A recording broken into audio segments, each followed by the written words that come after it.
Guys, এই ইঁদুরটি তার বাচ্চাদেরকে ট্রেনিং দিচ্ছিল যাতে বিড়ালের আক্রমণের হাত থেকে বাঁচতে পারে।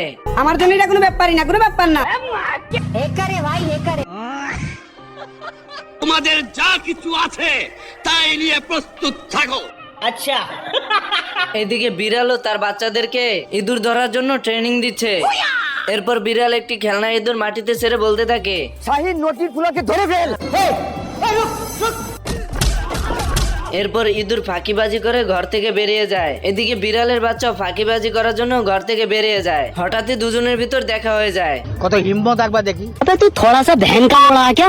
হাসিনা পালিয়ে গেছে, শেখ হাসিনা নাই, শেখ হাসিনা চলে গেছে, শেখ হাসিনা পালায় না। বিড়াল তো ইঁদুর পিছন পিছন গিয়ে তাদের গুহার ভিতর ঢুকে যায়। ইঁদুর তো বিড়ালকে দেখে লাথি মেরে বের করে দেয়।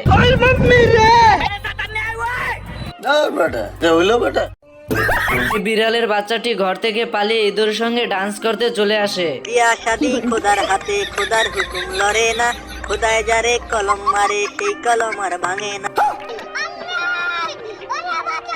এর ভিতরে বিড়ালের মা আওয়াজ শুনে গর্তের সামনে চলে আসে।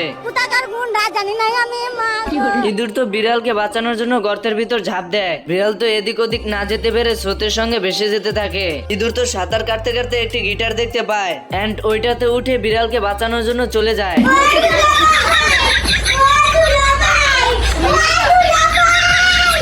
खराब हो जाएगा, मैं मार अम्मा बहन पे आ जाऊंगा मैं इनकी।